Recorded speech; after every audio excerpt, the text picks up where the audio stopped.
Engkau berkenan atas kami Bapa, sehingga kesempatan siang hari ini kami boleh mendengarkan apa yang Kau katakan melalui firman. Ya Tuhan Yesus, adalah Engkau di antara kami Bapa. Jamah setiap hati kami Tuhan, karena Engkaulah Tuhan dalam kehidupan kami. Terima kasih Tuhan Yesus. Kami sambut firman-Mu di dalam nama Tuhan Yesus. Amin. Shalom.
di lantai, dia tidak mau makan. Dia berdoa kencang-kencang sama Tuhan. Tuhan, sembuhkan anak yang kucipta ini. Tuhan, tolong. Tiap hari, setiap saat dia berdoa sama Tuhan untuk menyenangkan hati Tuhan, supaya Tuhan mengabulkan doanya dan anaknya sendiri. Tapi dapat Tuhan, setelah dia melakukan perbuatannya yang mau bergejolak surga, dia tidur di lantai, nggak mau makan, dia nggak mau makan yang enak-enak, bahkan sama 7 hari betul-betul itu sungguh-sungguh melakukan sesuatu yang bisa menyenangkan hati Tuhan. Tapi Tuhan tidak bisa ditawar. Apa yang menyenangkan Tuhan tepat sekali, anak yang dikasihinya mati. Tema ini adalah Tuhan memberikan. Saudaraku, kebanyakan kita pun sering mengalami seperti yang dialami Tuhan. Mungkin kita adalah orang-orang yang selama ini berdoa dekat sama Tuhan seperti Daud. Nah, ketika satu peristiwa yang membuat kita mengalami kesesatan, mengalami sesuatu yang kita minta tolong sama Tuhan, tolong ini pergumulan, dan Tuhan hendak menjawab, bahkan mengambil apa yang kita cintai, apa yang melekat bagi kita. Melekat bagi kita bukan saja mungkin anak, mungkin harta, mungkin jabatan, mungkin rumah, mungkin orang yang kita kasih. Ketika itu diambil pada kita, kebanyakan manusia, kebanyakan diri kita ya, sebenarnya kepahitan hatinya, marah hatinya, berdoa sama Tuhan. Percuma Tuhan aku berdoa, percuma Tuhan kau mengasihiku, percuma Tuhan aku melayanimu. Kepahitan ada di sini. Saudara yang dikasih Tuhan, dan efeknya ketika kita mengalami kepahitan, banyak sekali orang-orang yang mengalami kepahitan nggak mau berdoa, nggak mau gereja. Bahkan siapapun yang menyampaikan firman Tuhan, bahkan siapapun yang menyampaikan nasihat Tuhan kebal. Ada yang Tuhan juga punya anak, diambil Tuhan juga punya jabatan, diambil Tuhan juga punya hartaku, bahkan diambil Tuhan juga kayak saya. Gak ku minta kesembuhan, Tuhan tak sembuh-sembuhan. Untuk apa itu? Oleh sebab itu saudara, kita belajar dan Daud, supaya kalau kita mengalami satu kepahitan, kesesatan, Tuhan bisa memulihkan.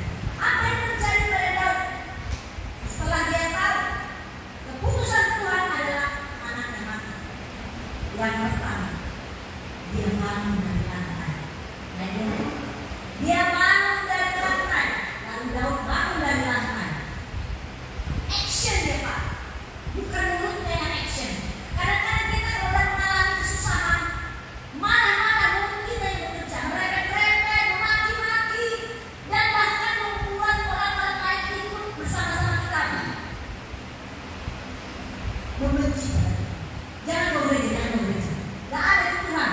Aku ini dari mana aku berdoa, ku minta dari kasih Tuhan, mati cuma istriku, ku minta sama Tuhan sembuhkan sekarang, tapi lihat mati istri, tahu saudara itu mempengaruhi orang lain. Saudara yang dikasih Tuhan, kita belajar hari ini dan yang bangun dari lantai. Kemudian apa yang dilakukan? Dia lakukan, tidak ada di sini. Dia bilang, dia merepek, tidak ada. Dia bersusun, tidak ada. Dia lakukan, bahkan kemudian dia bangun dari lantai, tidak ada lagi di lantai. Kemudian dia bermandi dan berdoa. Mandi yang membersihkan tubuhnya dan berdoa. Dalam hal ini artinya membersihkan semua kepahitan, pikiran-pikiran, masa-masa lalu, masa-masa yang kesesatan, masa-masa yang bergumul minta tolong Tuhan. Bersih. Kemudian dia berdoa kalau bahasa hari-hari kita tidak akan musim Pak. Hati dan mulutnya, ini tidak ada lagi yang bau-bau. Menanggalkan semua yang lama dilakukan. Karena kau juga anaknya sudah mati, ya. Kemudian dia bertukar pakaian. Bertukar pakaian. Artinya dia menanggalkan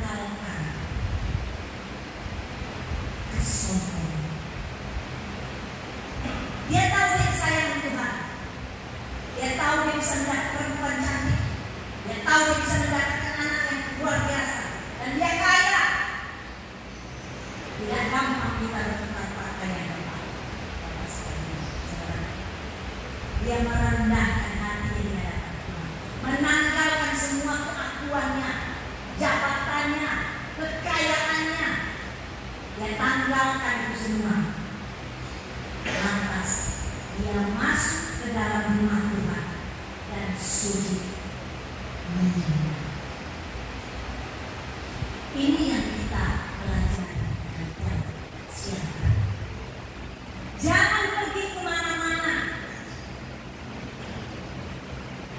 untuk change, untuk berubah, untuk pergi dari kekelaman kita, dari kehidupan kita yang gelap ke dalam terang Tuhan. Memang memerlukan kerendahan hati, Pak. Daud bilang, yang mati ya sudah. Hidup ini masih berjalan ke depan. Kalau kita dalam kegelapan, sudahlah itu bisa kita pikir. Tapi Tuhan masih punya urusan, punya tujuan kita kenapa masih hidup sampai hari ini. Tuhan masih punya tujuan kita ke depan, kenapa kita masih ada, sehingga Tuhan mau membuat kita bagaikan bejana. Bagaikan bejana yang lalu sudah berlalu. Tuhan menyediakan yang luar biasa. Kita kembali kepada Daud. Ketika Daud mengambil keputusan itu, Tuhan lakukan pemulihan. Selanjutnya bisa baca. Apa yang terjadi? Dia datang sama Tuhan, dia menyembah Tuhan, dia mengaku kesalahannya. Tuhan memberikan keadaan. Apa yang terjadi? Tuhan memberikan satu orang anak laki-laki yang luar biasa yang bernama Saul. Mungkin laki-laki anaknya yang dikasihnya kepalanya diminta mati-matian sama Tuhan.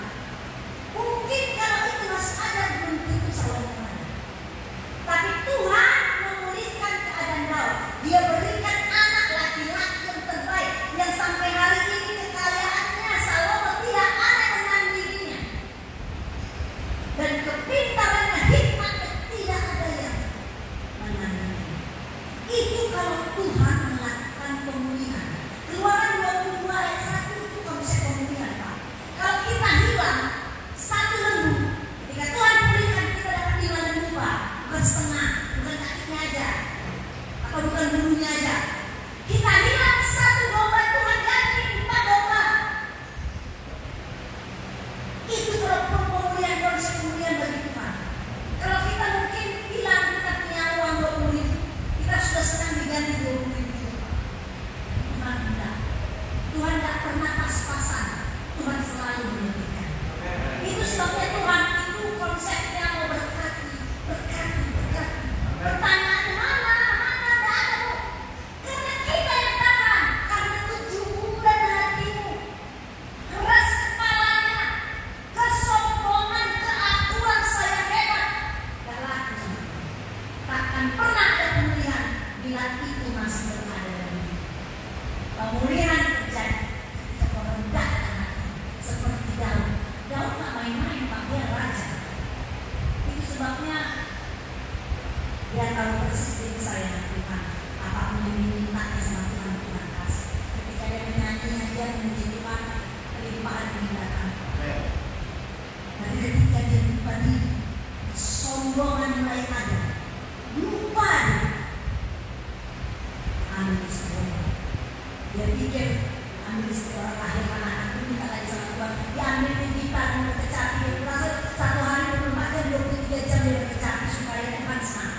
Karena itu dia selalu kali dia menyenangkan Tuhan dan kecapinya. Makanya dia tahu sampai sekarang saya jadi raja. Bayangkan 14 tahun jadi raja. Masih sangat muda, Pak. Tapi karena dia menyenangkan hati Tuhan dengan pujian, Pak.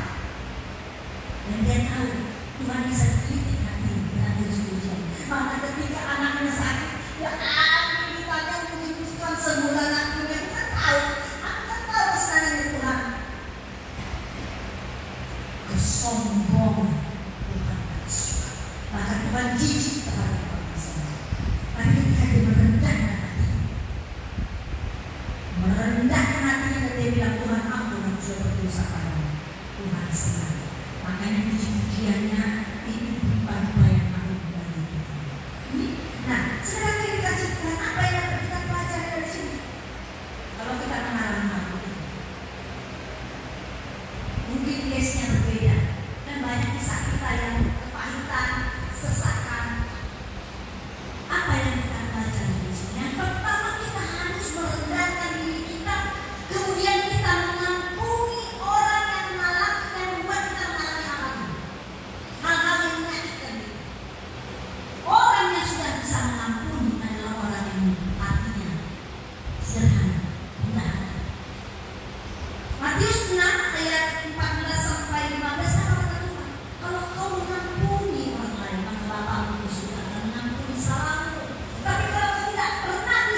ayat 10 ayat 1. Itu saya sudah jadikan nyanyian supaya gampang mengingatnya Pak. Karena firman Tuhan yang kita ucapkan, yang kita nyanyikan itu menjadi rema. Kemudian itu akan terjadi, firman itu akan terjadi bagi kita.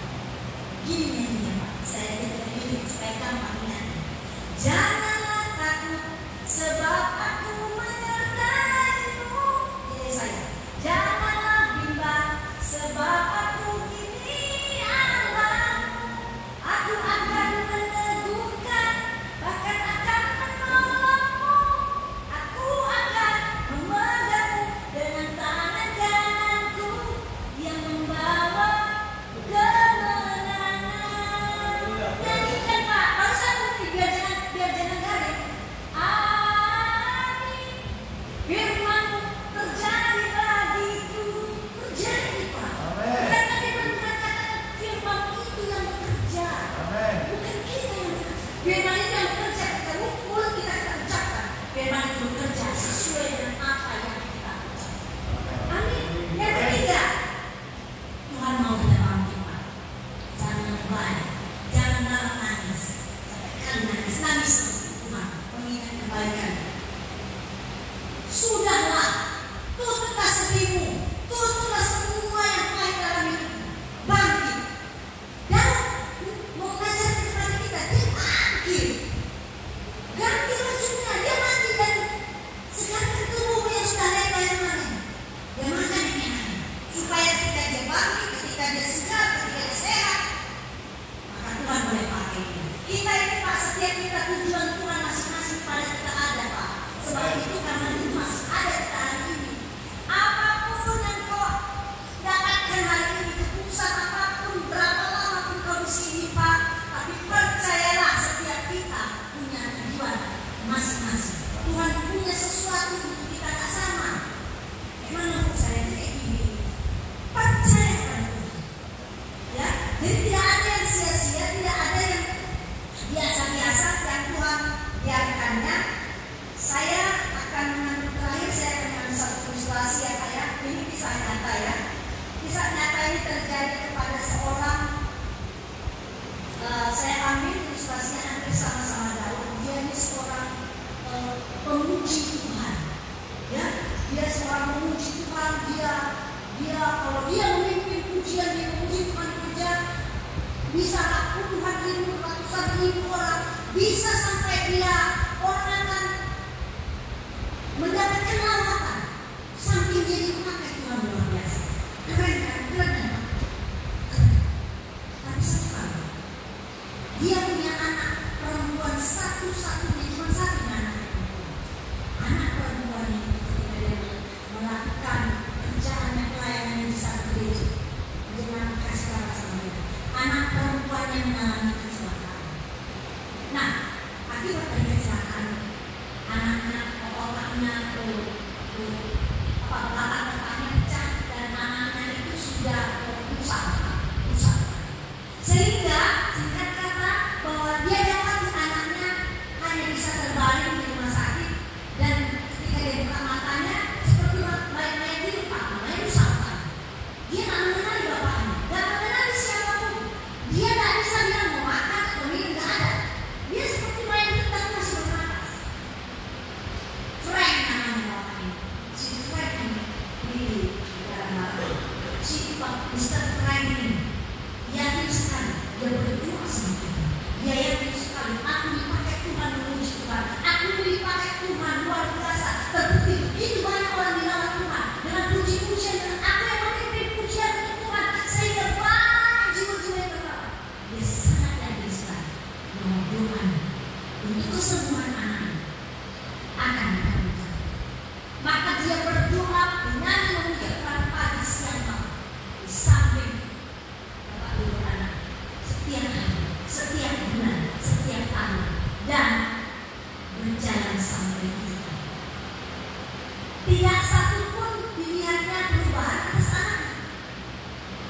Si Frank ini manusia juga ya Pak. Ada tak merasa lelah, capek? Setelah 7 tahun dia duduk di sampingnya. Dia berdoa terakhir kali, dia bilang tidak ada perubahan.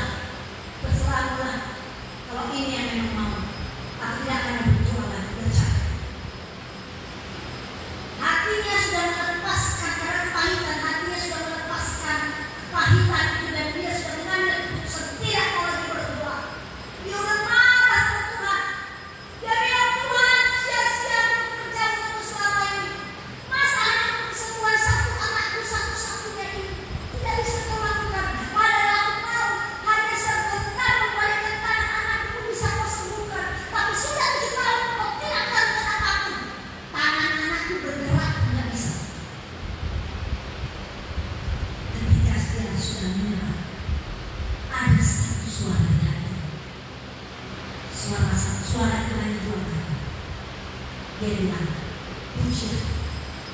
Dan dia tahu sekali, dan dia tahu persis suara adalah suara Tuhan. Dikatakan pujilah. Tapi ketika suara itu terdengar di hatinya, bukan dengan dia senang, dia makin marah. Selama 7 tahun dia berdoa, dia tidak pernah mendengar suara itu di hatinya. Tapi ketika 7 tahun setelah berlalu, dia sudah menyerah dan dia sudah marah. Ada suara dengan 2 kata puji. Dalam kemarahan itu dia bilang, bagaimana aku bisa memuji Engkau Tuhan dalam keadaan aku seperti ini? Lihat anakku, hatiku ini Tuhan untuk anakku, aku kerja untuk anakku, masa depanku melihat anakku bisa melanjutkan pekerjaan-pekerjaan yang kulakukan untuk kemuliaan. Bagaimana mungkin dalam keadaan kesesatan seperti ini aku bisa memuji? Tapi suara di hatinya tetap berkata puji, puji aku, sampai dia capek dan diamkan suara dia. Akhirnya dia bilang, baiklah, lembut hatinya, baiklah, kalau memang itu yang engkau lakukan, aku lakukan. Kemudian dia nyanyi, tapi bukan seperti yang sungguh-sungguh. Dia hanya menyanyi karena Tuhan sudah suruh dia memuji Tuhan. Dia nyanyi, Engkau baik, Engkau baik, sungguh baik bagiku. Hati yang katakan Tuhan baik, apa Tuhan baik? Tapi dia tetap nyanyi, Engkau mulia, Engkau mulia, mulia namamu. Yesus, lagunya belum selesai. Tiba-tiba anak perempuannya keluar dari kamar dan memanggil-manggil, Papa. Ini bukan cerita dongeng, satu kesaksian yang luar biasa dan sudah dijadikan. Tuhan tahu kapan kita sudah tidak tahu lagi harus berbuat apa. Tuhan tidak pernah terlambat untuk menolong. Dan yang Tuhan lakukan bukan cuma anaknya mata, anaknya turun dari tidurnya dan menjumpai bapaknya keluar dari kamarnya. Bapaknya yang di luar dia jumpai dan memanggilnya Papa. Anaknya memeluk bapaknya. Luar biasa. Saudaraku yang dikasihi Tuhan, Tuhan akan memulihkan keadaan kita. Sebab Tuhan itu selalu baik. Tuhan itu selalu baik. Katakan selalu baik. Katakan Tuhan baik dalam keadaan kita sekalipun kita tidak baik. Sekalipun perutmu lapar, katakan Tuhan baik. Sekalipun engkau bingung gak ada yang mengunjungimu di sini, katakan Tuhan baik. Sekalipun kau mengalami sakit penyakit dan tidak ada obat untuk sakitmu, katakan Tuhan baik. Kenapa? Supaya pemulihan terjadi. Itu yang diminta Tuhan. Tuhan sebentar memulihkan kita selalu. Sebentar memulihkan keadaan kita. Yang dia mau hati kita. Ingatkan kepada Dia. Berserah kepada Dia. Bukan mengandalkan kekuatan. Bukan mengandalkan keakuan hebatnya aku siapa. Enggak laku sama Tuhan. Tuhan mau kita datang kepadanya, merendahkan hati. Tuhan, aku mengampuni segala dosa-dosa orang-orang menyakiti Tuhan. Aku mengampuni Tuhan semua orang-orang yang pernah mengambil waktu dan lain-lain. Ketika engkau sudah mengampuni, lepaskan pengampunan. Memang tidak gampang, tapi dengan pertolongan Tuhan kau dapat mengampuni. Sebab apa? Sebab Tuhan punya tujuan yang pasti untuk kehidupan ke depan. Engkau tidak stop sampai di sini, saudara. Engkau tidak akan ada di tempatmu stop sampai di tahun. Karena Tuhan punya keputusan masing-masing terhadap kita. Oleh sebab itu, saudara, mari kita jemput Tuhan memulihkan kita. Karena Tuhan kita bukan Tuhan yang mendera. Tuhan kita adalah Tuhan yang memberkati. Karena berkat-berkat Tuhan itu yang memulihkan kita. Saya bersyukur sekarang usia saya 57 tahun. Saya mengambil keputusan melayani Tuhan sekitar 14 pada setahun yang lalu. Karena saya orangnya suka kuat. Hidup saya bergoyang-goyang. Saya mencari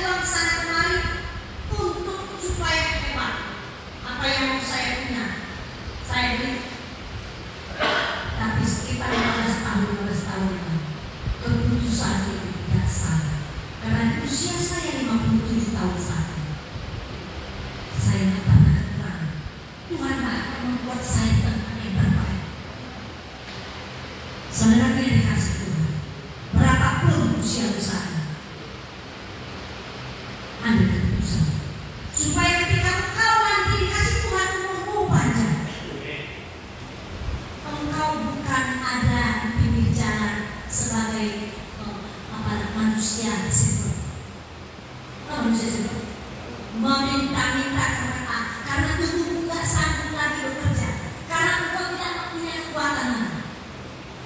Sekarang kau masih muda, oke, tapi 50 tahun, 60 tahun, 70 tahun ketika kau masih hidup, kau tidak mengambil keputusan sekarang, maka kau akan ada di jalan-jalan sana meminta-minta, bahkan di tengah-tengah keluarga kau juga meminta-minta karena kau tidak sanggup mencari Tuhan. Saudara yang kasih Tuhan, firman Tuhan yang kita dengarkan hari ini, Tuhan akan memulihkan keadaanmu, Tuhan akan memberikan kau hati yang baru, Tuhan akan membuat kau menjadi manusia baru. Ambil keputusanmu, tinggalkan yang lama, jangan banggakan kesombongan keakuan yang ada sekarang, karena itu hanya untuk sementara. Yang sementara adalah kepahitan kita, kemiskinan kita, sakit kita, kesesakan kita. Itu yang sementara, Pak. Gak seterusnya sampai mati sakit. Tapi yang kekal adalah berkat Tuhan. Yang kekal adalah pemulihan daripada Tuhan. Yang kekal adalah pemberian Tuhan untuk kita hidup dalam kelimpahan. Amin. Kita berdoa. Bapakku, terima kasih Bapak. Firman-Mu mengingatkan kami siang hari. Bukan saja mengingatkan, tapi mengajarkan kepada kami Tuhan. Untuk hidup kami tidak akan terlalu lama di dalam kegelapan, kesesakan, kemarahan, penderitaan, sakitan. Engkau menantikan kami datang kepadamu dalam pertobatan, merendahkan hati kami datang kepadamu, sebab Engkau yang memulihkan keadaan kami. Sehingga ketika Kau memulihkan keadaan kami, setiap kami yang Tuhan punya tujuan atas hidup kami, rancangan-rancangan indah akan tergenapi sesuai waktunya. Bapa di surga, tidak ada roh yang lemah yang Kau berikan bagi setiap kami Tuhan. Engkau memberikan roh kekuatan, keberanian, bahkan Kau memberikan kami roh keahlian. Sebab yang semua roh yang terbaik adalah daripada-Mu. Itulah yang mendominasi kami Bapa. Sehingga kami Tuhan tidak hidup dalam kegelapan dan kesia-siaan. Kami mau Tuhan pemulihan terjadi bagi kami semua di tempat. Oleh sebab itu Bapa, biarkan firman yang kami dengarkan hari ini terpatri di hati kami, bahwa Raja Daud yang adalah kesayangan-Mu, Tuhan, Engkau pun Tuhan menantikan kerendahan hati dari Raja Daud. Siapakah kami Bapa yang selalu menyakiti hati-Mu, bahkan mungkin seumur hidup kami Tuhan, sampai dan hari ini kami mengecewakan-Mu, menyakiti hati-Mu, menyampaikan pergumulan-Mu, penderitaan-Mu. Engkau yang tersalib Bapa di Golgota buat kami. Kami anggap sepele ya Tuhan, dan kami terus saja melakukan kejahatan dalam hidup kami. Siang hari ini Bapa, bawa kami Tuhan dalam pemulihan. Kami mau merendahkan hati kami. Kami mau mengampuni dosa-dosa orang-orang yang di luar sana yang menyakiti hati kami, keluarga kami. Kami mau melepaskan pengampunan Tuhan. Oleh sebab itu Tuhan, biar hari ini siang ini kami mau mengambil keputusan. Saudaraku yang dikasihi Tuhan,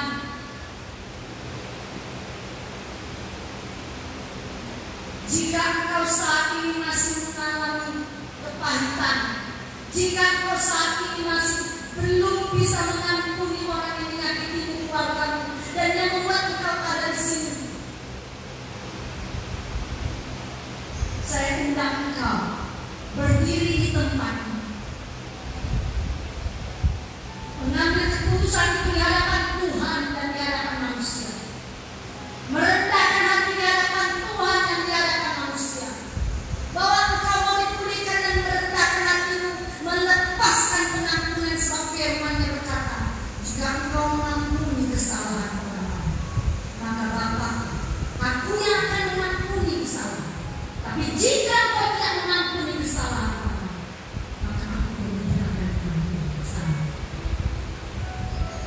Silakan Bapak. Saudara-saudara dikasih, bapak-bapak yang dikasih, silakan dia mau mengambil keputusan berdiri di tempat untuk mengambil komitmen bahwa engkau melepaskan pengampunan terhadap siapapun, terhadap pengkhianatan, terhadap apapun. Biarkan saya berdoa untuk saudara. Dan Tuhan ada di antara.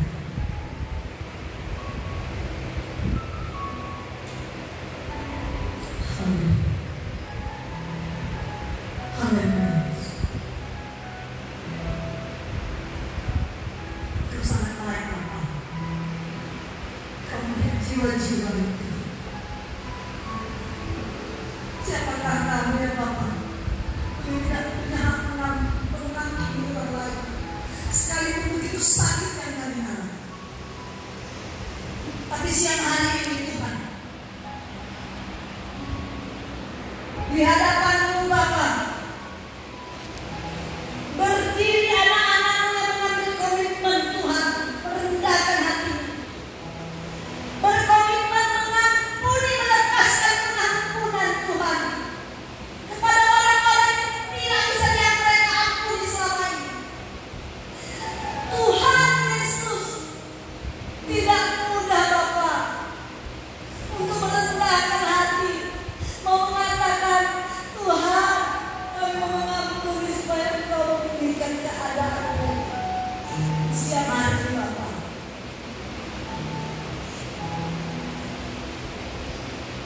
Engkau yang melakukannya. Boruah Elohim Umale et nafsi. Datanglah Roh Tuhan, penuhilah jiwa mereka. Mereka melepaskan pengampunan Bapa. Bersihkan jiwa mereka Tuhan. Bebaskan jiwa mereka dari tekanan-tekanan itu Bapa. Dan iblis Engkau tidak berhak mengintimidasi, bahkan mengingatkan semua yang menyakitkan bagi setiap anak Tuhan yang melepaskan pengampunan siapa di dalam nama Tuhan Yesus. Biarlah kemuliaan terjadi bagimu Pak. Percayalah, Tuhan akan memulihkan orang yang merendahkan hatinya, melepaskan pengampunan. Jika engkau mengampuni kesalahan saudara-saudaramu, maka aku Tuhan yang akan menyembuhkan sakit, yang akan memulihkan keluargamu, memulihkan pikiranmu. Engkau tidak akan mengingat lagi kesalahan-kesalahan, bahkan kemarahan tidak ada lagi di hatimu. Sebab damai sejahtera Tuhan diberikan kepadamu di dalam nama Tuhan Yesus. Amin. Saya jatuh bangkit berdiri. Kita akan berdoa seperti yang Tuhan Yesus ajarkan. Kita berdoa. Bapa kami yang di surga,